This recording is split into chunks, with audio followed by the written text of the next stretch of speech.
welcome to the channel. I'm back to break down this 9-game NBA DFS slate on DraftKings and FanDuel. I'm going to give you guys my top plays to get you in that green as always. Don't forget to stay tuned to the end of the video for my lock of the night as well. Fan favorite segment on this channel, the guy that I would be locking into my lineups tonight. And if you do enjoy the content at any point in this video, don't forget to leave a like on this video, subscribe to the channel, hit the notification bell. It does greatly help me. I do greatly appreciate all the support, guys, and I'll be here all NBA DFS season long, breaking down these NBA DFS slates to help you guys become better NBA DFS players, help you guys win money night in and night out. And you can check out my premium packages. If you are getting very serious about NBA DFS, I would highly recommend them. They're linked below in the description. You get access to all of the sheets that I use when building my own lineups. I also do offer a premium package for NFL, so check that out. Both of which there's so much data, useful data on there that can help you with building better lineups for your DFS lineups. So with that being said, let's go ahead and start breaking down the slate today. As always, we're going to go game by game here. First game on the slate, we have Charlotte taking on Cleveland. This game right now comes in with a 223.5 over-under with a 5-point spread in favor of the Charlotte Hornets. So expected to be a pretty fast-paced game here. And for that reason, I'm definitely going to have interest in. Where am I going to have interest? Obviously in the top usage guys. On the Charlotte side, it all starts with LaMelo Ball at the top at 8.5. He is what everything goes through when it comes to this offense. Last time out, putting up a big game, he put up 27 points, 7 assists, 9 rebounds. I think this is the game environment where he could continue to do so. Up pace, I'm not worried about Cleveland's defense whatsoever. LaMelo Ball can do it all. He can score, he can rebound, he can assist. Always has that triple-double upside, and like I said, in this game environment, you can't ask for much more, so I think LaMelo Ball's ceiling is very high tonight. Like him, Miles Bridges, Gordon Hayward, Terry Rozier's back now as well, so that could maybe cut into a little bit of usage, you would think, but with the way LaMelo plays, I'm just not concerned about it. He's not so scoring reliant to the point of where that's an issue. If anything, this will just help him being able to assist.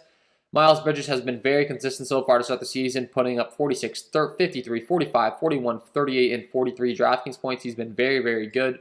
So look for him to continue to produce at that high rate. And then Gordon Hayward, also a guy that can, put up big games. Hasn't been quite as consistent. So those are the guys that are really showing out early in the season. And then, of course, Mason Plumlee down low could also be a play. They're probably going to need him pretty big in this game because they do have to face Jarrett Allen, so the big-on-big defense. I would guess that Plumlee will be out there for quite a bit of time because a guy like P.J. Washington at 5'5" probably isn't going to match up too well against Jarrett Allen. So, Plumlee would be the last guy I'm looking to. On the Cleveland side, you're going to run it back. Mobley's really stepped into his own so far on the season. He's been very good. He's put up 45, 23, 32, 39 DraftKings points. He's down to 6'7" now. Clearly has 40-plus DraftKings points every single time he hits the floor, and like we said, this game's environment's going to be very good. And then, of course, you have Darius Garland, Colin Sexton as well. Both these guys very on-ball, heavy usage guys that can have big games. And lastly, Jarrett Allen. So the usage is pretty condensed in both of these offenses. Colin Sexton has been really bad so far in the season, but traditionally, he's been like one of the top guys on the Cleveland side. So it'll be interesting to see if he can turn things around. Then you have Lauri Markkanen and Kevin Love down here as well. This Cleveland rotation is very deep, so it's a little bit scary. At this point, it just seems like Mobley's the key guy, and then the rest are tournament darts. But next game on the slate, San Antonio Spurs taking on the Indiana Pacers. This game right now comes in with a total of 218.5 with a 4-point spread in favor of the Indiana Pacers. So, game that's expected to stay close. Decently paced game. Like the highest paced games, it seems like this year have been in the 220s. So, the totals are way down compared to last year. So, just keep that in mind. But a 218.5. Malcolm Brogdon listed as questionable. Karis LeVert listed as questionable as well. So keep your eyes on that news. That's obviously pretty big here. That can impact the rotations. That can impact the usage for guys like Domantas Sabonis, Miles Turner, Chris Duarte, and TJ McConnell. If both of those guys are out, all of those guys become great plays here. And guys that I would definitely be locking in on here. And the only other thing I would mention before we can move along here in that Cleveland-Charlotte game, I'm really trying to use some of these early season stats on my defense transition to defense half-court putback stats tool. Charlotte is ranked 24th in points per possession right now, so not exactly the best defensive team on the Charlotte side of things for Cleveland. And yeah, next to this game. So yeah, Domantas Sabonis and Miles Turner are going to be great plays, especially if those two guys are out and Malcolm Brogdon like Karis LeVert, that's just going to funnel even more usage to them. Even though they are big men, it's just still the fact that they're starters, they're going to rely on them a lot more. And specifically Chris Duarte and TJ McConnell. So certainly keep your eyes on that news. Those guys become much better plays if they're out. If Malcolm Brogdon's in, obviously it's going to hurt everyone else's usage a little bit. And Malcolm Brogdon would become a little bit of a viable play. On the San Antonio side, though, DeJounte Murray at 9-2. Going to be a great player here. Also, the Malcolm Brogdon news could be pretty big on that. TJ McConnell's a great on-ball defender.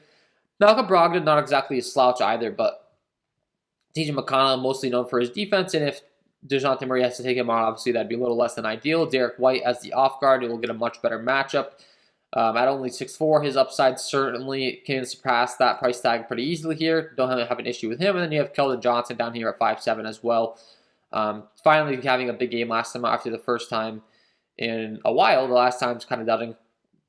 With 34.75 DraftKings points, Keldon Johnson's that guy is very versatile. His ceiling's very high, but he tends to jump around as far as his production. So, yeah, I mean, both these rotations are pretty obvious as to where the minutes and where the usage will be flowing. So I'd say that's a pretty good summary of where we'd be looking to go in this one.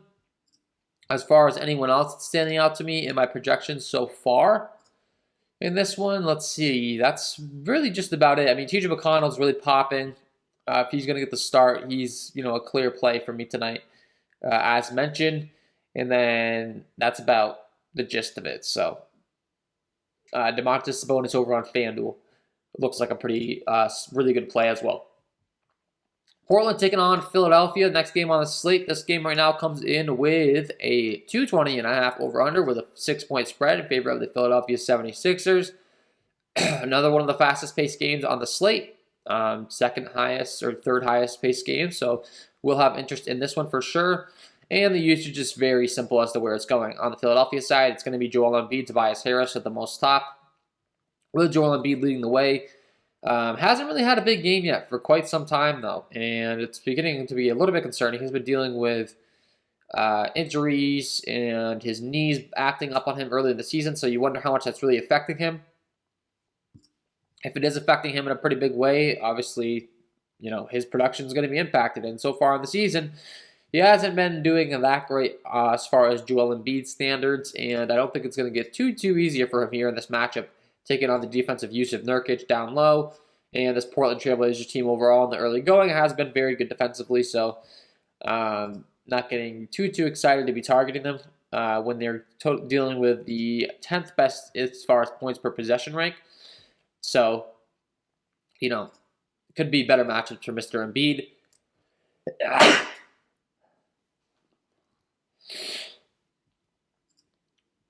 But the usage is still there, and if you want to go to him as a high upside game, as a low ownership, I'm going to call you crazy. Tobias Harris at 9-1, I think, is way overpriced right now with Embiid being healthy. That's going to be an automatic no for me on DraftKings specifically.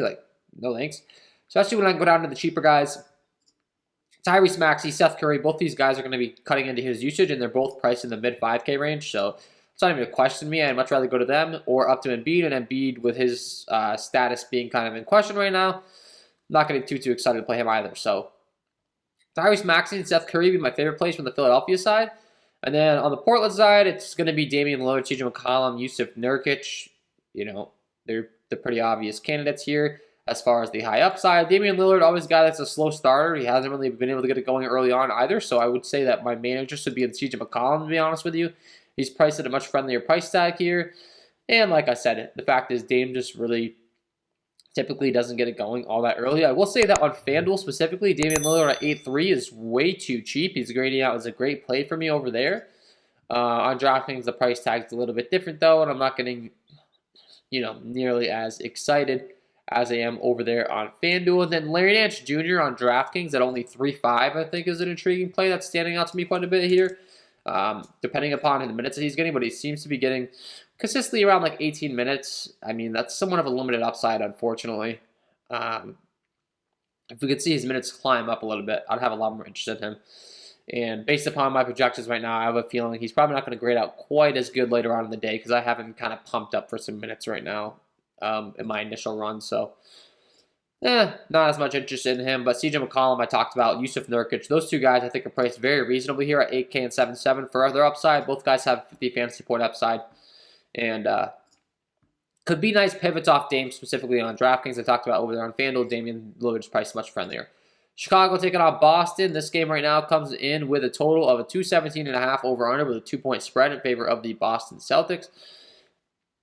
I expected to stay close in this one, which is always, of course, half the battle in NBA. You want the game to stay close, that these blowouts don't happen and your guys aren't out there for the full run. So that's step one. As far as the usage overall in these offenses, on the Boston side, it's pretty simple. It's Jason Tatum, it's Jaylen Brown leading the way. Both these guys have tremendous upside, both 50-plus DraftKings points upside any given night.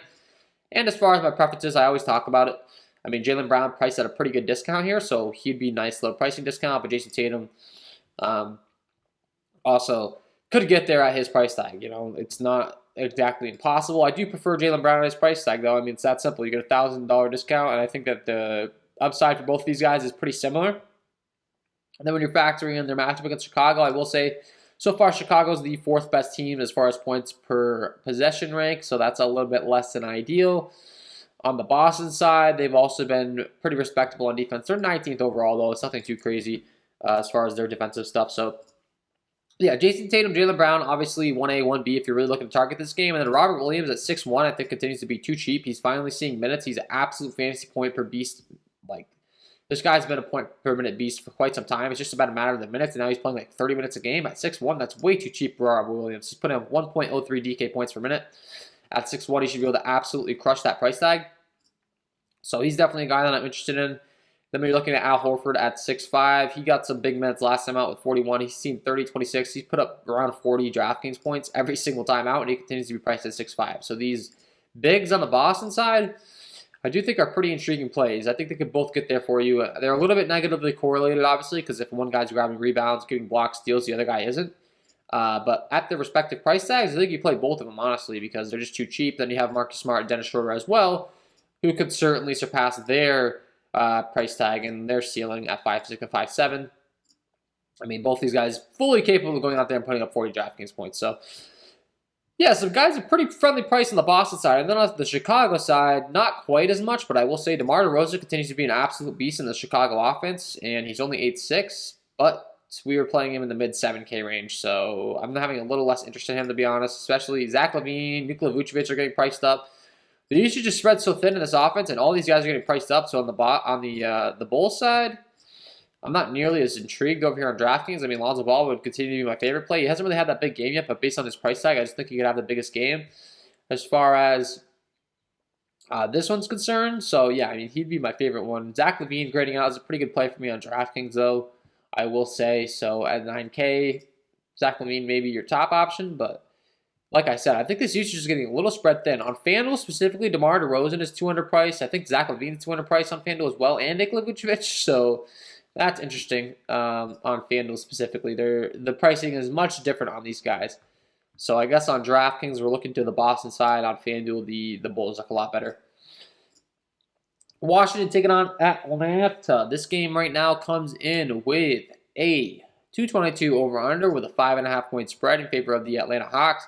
This game is expected to play at a pretty fast pace and one that I'll definitely have interest in. I don't think either of these teams are too great defensively. Looking at the statistics on the season so far, for these teams, I mean, Atlanta has graded out as a very good defensive team so far in the season. As far as the Washington Wizards are concerned, they've been pretty decent as well, 11th overall as far as points per possession rank. But based on last season, both these teams really not that great. And then when you're looking at their overall filled-out rosters, I'm not too concerned.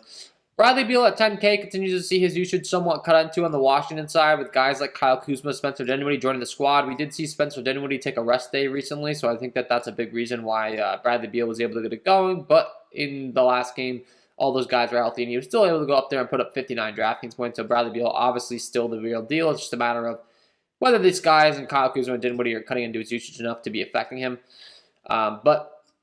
Yeah, Dinwiddie and Kuzma, I think, are both very reasonably priced at 7.3 apiece, and I think that their upside really has, the ability to go over that. And I've been talking about this quite a bit recently, but it really depends on your lineup. Like, if you're going to play Bradley Beal, you're probably not going to play Dinwiddie or Kuzma, because Bradley Beal's priced all the way at 10K, and in order for Bradley Beal to get there, that means he's going to have to have a really on-ball dominant game, shooting a lot, really getting the job done, and chances are those other guys aren't going to have much of a game. Whereas, if you're not playing Bradley Beal, you can make an argument that Dinwiddie and Kuzma both get there. You could even play them both in your lineups, and that way you're optimizing your upside. So that'd be my approach there. Clint Capella's priced up to 7.4. We've seen his minutes climb a little bit, but he's still only capped at like 28 minutes, so it's probably a no for me. Trae Young at 9.3, obviously a great play every single time he takes the floor. And he hasn't really had that high upside game. This could maybe be the one taking on this Washington squad tonight, finally, where he breaks out. I've been waiting on it, and I think a lot of people that are going to log it are going to look at his game log and say he hasn't been that impressive. They're going to be a little bit scared to be playing him, and then if you're the first one to play him, you're going to be looking really good in tournaments. So that'd be my approach there. And then as far as anyone else that's really grading out well for me in this game, I mean, Kevin Huerter is only 3.8 in this one, so he's a little bit interesting. And same with Danilo Gallinari at only 3.7 on DraftKings. Both guys can shoot the ball pretty well, and they're both, pretty low price here. It's just a matter of the minutes that they're going to continue to see in this rotation. Huerter's been really limited. He's only been playing like 10 minutes a game the last couple times out, whereas we've seen DeAndre Hunter continue to see big minutes. Danilo Gallinari, as far as his minutes per game, he's been right around like 12 minutes. So both of them seem to be getting snubbed out of the rotation a little bit here, so that's a little bit concerning. But then when you look at Cam Reddish and DeAndre Hunter, both guys is continuing to see a decent amount of minutes. DeAndre Hunter specifically, I've been talking about him for quite some time. He's a guy that typically gets a lot of minutes. They need his defense out there on the floor. And at 4.2, I certainly think that he's an intriguing play tonight. So no issues really going to DeAndre Hunter. Next game on the slate, Toronto taking on the New York Knicks. This game right now comes in with a total of 211 over-under. So this is going to be a game that I think we can talk about pretty quickly because it's not exactly the fastest-paced game in the world. I'm going to have very limited interest in this one. When you look at the New York Knicks side of things, as far as the defenses in this game and how they've graded out as well, we'll look at that. As far as the New York Knicks are concerned, they've been the 12th best team as far as points allowed per possession. Then you look at Toronto, they're the 8th best team. So both teams have been playing very good defensively as well. Just not exactly the most ideal matchup, Like Pascal Siakam continues to be out, so OG Anunoby, Fred VanVleet going to continue to see big minutes. But on the New York Knicks side of things, you have Julius Randle, RJ Barrett, Evan Fournier, Kemba Walker all chunk into each other's usage. The only other thing that I would mention is that Kemba Walker, priced at 5.8, I do think is a little bit underpriced here. Both those guys continue to be underpriced in Kemba Walker, Evan Fournier, and then RJ Barrett is only 7K as well. So do I think that it's possible for these guys to get here, even though it's not the best game environment? Absolutely. But like I said, this game is just really slow paced. I'm not getting too excited about it. If you're going to be playing guys, you should probably just be playing like one guy from each side and hoping that they're getting there at their price tag, because this one's not going to be exactly the best one in the world.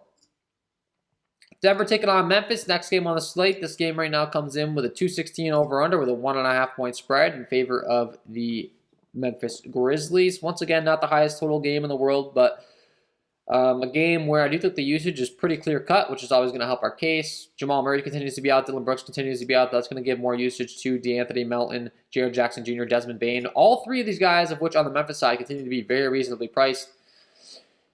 And I'm going to continue to play him. I mean, DeAnthony Melton is an absolute fantasy point per minute beast. He continues to be priced in the 5K range. He seems like an easy play. Jaren Jackson Jr., same thing. The only thing with him is his foul trouble issues. He does have a tendency of getting in foul trouble, so that's never fun if he does a foul trouble the first quarter. Desmond Bane at 5.3, same thing, producing at a very high rate. His upside really surpasses his price tag. So those three guys on the Memphis side. And then John Moran at 9.5, continues to be an absolute usage beast. And he's priced up, but for good reason, because he's been able to put up to 65 DraftKings points at any given night.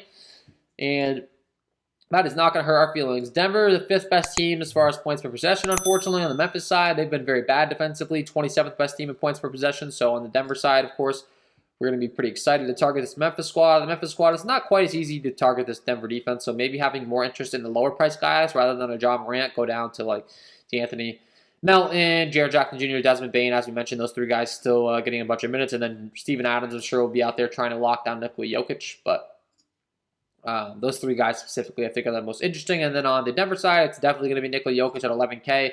We mentioned this terrible defense so far on the season, and Nikola Jokic could certainly take advantage, putting up a tremendous amount of DK points per minute, 1.89 DK points per minute. I believe that's best in the league. So, yeah. Nikola Jokic, absolute fantasy point per minute beast. This is a great game environment for him. Memphis side, like I said, has been very bad defensively. I'm not too worried about them slowing him down whatsoever, and he's a guy that can score, rebound, assist, all the above. He gets the triple-double upside. And then as far as anyone else on Denver, you have Michael Porter Jr., Will Barton, Aaron Gordon. They're all getting solidified minutes, and they're really the ones I'd be looking to. Anyone off the bench, I'm not getting too excited. And like I said, these are the guys I'd be looking to. And if you're playing them, you probably have to pick one, your favorite of the bunch, because, you're probably going to have a hard time all getting there. Michael Porter Jr. does appear to be my favorite at only 6.2 on DraftKings over here. I think his upside is really big for that price tag. Jaren Jackson Jr., we talked about on the Memphis side. He's popping as well early here in my first run. And then as far as FanDuel's concerned with these guys, it's Michael Porter Jr. again. And so, yeah, I mean, this guy's kind of struggled early on. He hasn't really shot the best looking at his game logs. 3 for 14, 5 for 12, 5 for 18, 4 for 14. It's just a matter of time before Michael Porter Jr. goes out there and absolutely lights it up. So I do have interest in him for sure. And then you can definitely play a Will Barton and an Aaron Gordon. Just keep in mind these guys are a little bit negatively correlated. So you want to be playing, one of them, maybe two of them. If you're playing Nikola Jokic, you definitely only want to play one of the other guys if you're going to two guys on this Denver side, I would say. Orlando taking on Minnesota. Next game on the slate. This game right now comes in with a 216 over-under with a 9-point spread in favor of the Minnesota Timberwolves. So expected to maybe blow out in this one. The Orlando Magic have been absolutely terrible defensively. Looking at my half-court defense transition stats over here on Patreon, I can see that the Orlando Magic are the worst team in the league as far as points per possession rank. And it's not as if Minnesota is traditionally the #1 defense in the world, but they have been very good on the season so far. They're the second best team overall defensively, so it kind of makes sense that this game grades out as a blowout. On the Minnesota side, the only thing that's holding them back from having a big game is the blowout, because Orlando's been terrible defensively. I'm not scared of targeting them whatsoever. So Karl-Anthony Towns, Anthony Edwards, D'Angelo Russell, all these guys making a ton of sense to me for sure. Once again, a little bit negatively correlated, so you're going to have to pick one or two. I think D'Angelo Russell at only 7.6 is way underpriced for his upside, so he's certainly someone that I'd be looking to. I think is a little bit interesting on this slate for sure. And grading out as a pretty great play over here, and I have no issues with you going to him at only 7.6. So D'Angelo Russell, certainly a viable play. Karl-Anthony Towns, Anthony Edwards, like I said, these guys terrible defensively. And then Malik Beasley at 4.3 could definitely have a big game. He's seen up to 30 minutes sometimes, and only 4.3, that's too underpriced. And then on the Orlando side, it's pretty simple where the usage is going as well. It's Cole Anthony, it's Mo Bamba, it's Wendell Carter Jr., it's Jalen Suggs. It's all these guys that are priced up here. But when I say priced up, they're still really not that priced up. They're all priced in the mid 5K to low 7K range. So Cole Anthony and Mo Bamba. Mo Bamba specifically has been a very intriguing play for me in my projections so far in the season, but now he's priced up for the mid 5K range to the low 7K range. Do I think his upside still warrants that price tag? Absolutely, but not quite as easy to click on his name and lock him in, especially when you can play guys like Wendell Carter Jr. and Jalen Suggs at only 5.7 and 5.3. So both those guys really stand out to me as great plays on the Orlando side. Last game on the slate, Oklahoma City taking on the LA Clippers. This game right now comes in with a total of 212.5 with an 11-point spread in favor of the LA Clippers. Speaking of bad teams, the Oklahoma City Thunder have been absolutely terrible. This game is expected to blow out as well. And for that reason, it's a little bit scary targeting some of these guys. But looking at these defenses overall in the season, as far as the Clippers are concerned, they're the 7th best team in points per possession. As far as the Oklahoma City Thunder are concerned, they're the 2nd worst team in the league as far as defense. So once again, something that's matching up here. Makes a lot of sense. Paul George, I'll love if the game stays close. He's an absolute beast. He's been getting a ton of usage using my lock of the night last time out. He put up 60 DraftKings points. He's going to continue to perform at a very high level with there being no Kawhi Leonard if the game stays close. If the game's going to stay close, there's a high chance it's because Shai Gilgeous-Alexander's having a good game at 7.8 over here on the Oklahoma City Thunder side. So if you're playing someone on the Clipper side, I would say it makes sense to run it back with Shai Gilgeous-Alexander. You also have Josh Giddey, and he's second in line here as far as usage, up to 30 minutes a game. No issues with going to him. And then lastly, on the Oklahoma City side, you'd be looking to a Darius Bazley at 4.6, who I do think is really underpriced here. I mean, I have no issues with going to Darius Bazley whatsoever in this matchup, even if it does blow out. And Lou Dort at 4.6, both these guys are low enough price to where they could even get there even if this game does turn into a blowout. Maybe it might help them in garbage time. So I have no issues with going to either of them in this game specifically. Darius Bazley definitely popping in my model here. And then Theo Maledon is only 3.1 as far as his usage and everything early on in the season. And his minutes, he's been getting around like 10 minutes the last couple times, so it's a little bit scary to be going to him. But yeah, that is my overall breakdown of this 9-game slate. Before I let you guys go, I got to give you my lock of the night. Let's get into it.